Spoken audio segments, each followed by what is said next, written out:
મારું નામ મકવાણા છે. હું ધોરણ 8માં અભ્યાસ કરું છું. હું આજે તમને ભગવાન બુદ્ધ વિશે કહીશ. મિત્રો, આજથી લગભગ 2500 વર્ષ પહેલાંની ભગવાન બુદ્ધની આ વાત છે. ઉત્તર ભારતમાં શાક્યવંશી મહારાજા શુદ્ધોધન રાજ્ય કરતા હતા. એમની રાજધાનીનું નામ કપિલવસ્તુ હતું. શાક્ય વંશને સૂર્યવંશની ઇક્ષ્વાકુ શાખા માનવામાં આવે છે. આ ઇક્ષ્વાકુ વંશમાં જ ત્રેતા યુગમાં ભગવાન રામનો પણ જન્મ થયો હતો. રાજા શુદ્ધોધન 2 રાણીઓ હતી. મોટી રાણીમાનું નામ મહામાયા હતું અને નાની રાણીમાનું નામ પ્રજાવતી હતું. પરંતુ એમણે ત્યાં કોઈ સંતાન હતું નહીં. રાજા શુદ્ધોધનને આ વાતનું ભારે દુઃખ હતું.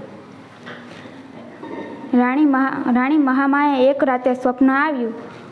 એમાં રાણીએ 6 દાંતવાળો સફેદ હાથીને જોયો અને 6 પાંખિયાવાળા પ્રકાશમય તારાને પણ દર્શન કર્યા. એ પ્રકાશમય તારાને એમણે પોતાના શરીર પર પ્રવેશ કરતા જોયા. એ પછી મહામાયાને ગર્ભ રહ્યો. તેઓ પિતાના ઘરે જઈ રહ્યા હતા. રસ્તામાં લીંબુની વનમાં એમણે એક દિવ્ય બાળકને જન્મ આપ્યો. એ બાળકનું નામ સિદ્ધાંત પાડવામાં આવ્યું. થોડા દિવસો બાદ મહારાણી મહામાયાનું અચાનક મૃત્યુ થયું. કુમાર સિદ્ધાંત લાલન પાલનની બધી જ જવાબદારી બીજી રાણી પ્રજાવતી માથે આવી પડી. બાળક સિદ્ધાંત ધીરે ધીરે મોટા થવા લાગ્યો. નાનકડો સિદ્ધાંત રમવાને બદલે પલાઠી વાળી ધ્યાનમાં બેસી જતો હતો. કુમાર સિદ્ધાંત જેમ જેમ મોટો થતો ગયો તેમ એમનામાં અનેક ગુણ પ્રગટ થવા લાગ્યા. તેઓ મિત્રો સાથે શિકાર ખેલવા જતા પણ તેમણે હૃદયમાં રહેલી કરુણાને કારણે તે હરણો ઉપર ક્યારેય બાણ ચલાવી નહીં અને હરણોને જંગલમાં ભાગી જવા દેતા હતા. આ રીતે શિકાર ખેલ્યા વગર તેઓ રાજમહેલ પાછા ફરવા હતા. રથમાં બેસીને તેઓ શિકાર કરવા જતા હતા. રથના ઘોડાઓ દોડતા દોડતા હાંફી જતા હતા. ત્યારે તેઓ રથમાં ઉતરીને ઘોડાઓને છૂટા મૂકી દેતા હતા અને થાક ખાઈ લે પછી આગળ વધતા હતા. એક દિવસમાં રાજમહેલના બગીચામાં આકાશમાંથી ઉડતો એક હંસ જમીન ઉપર પડ્યો. હંસના શરીરમાં લાગેલ બાણને બહાર કાઢી હંસને એમણે પોતાના ખોળામાં લીધો. આ હંસની ઉપર બાણ ચલાવીને આકાશમાં નીચે પાડનાર એક દેવદત્તે આવીને સિદ્ધાંત પાસે પોતાના હંસની માંગણી કરી.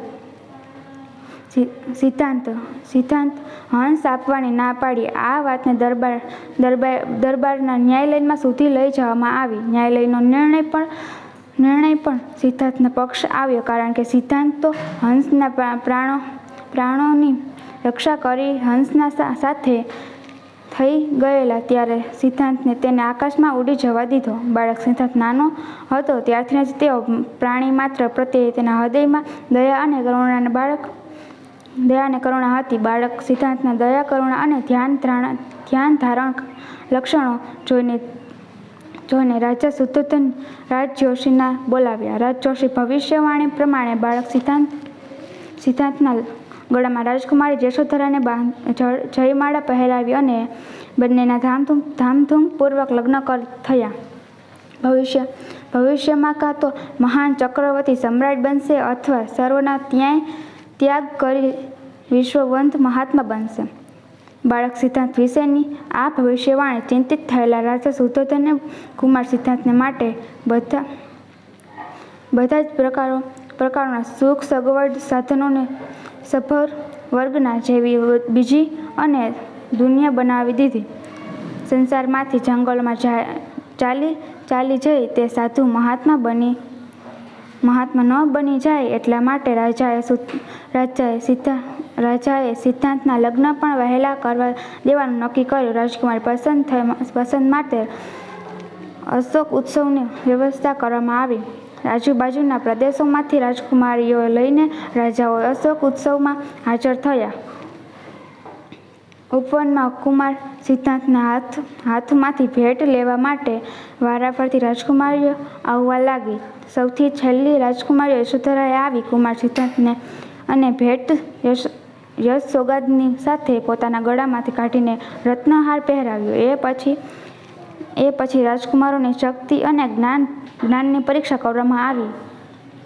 એમાં પણ કુમાર સિદ્ધાંતની સૌથી આગળ રહ્યા. ઘોડેસવારી, તલવારબાજી અને ધનુર્વિદ્યામાં એમની બરાબરી કરી શકે તેવો બીજો કોઈ રાજકુમાર હતો નહીં. આ રીતે બધી જ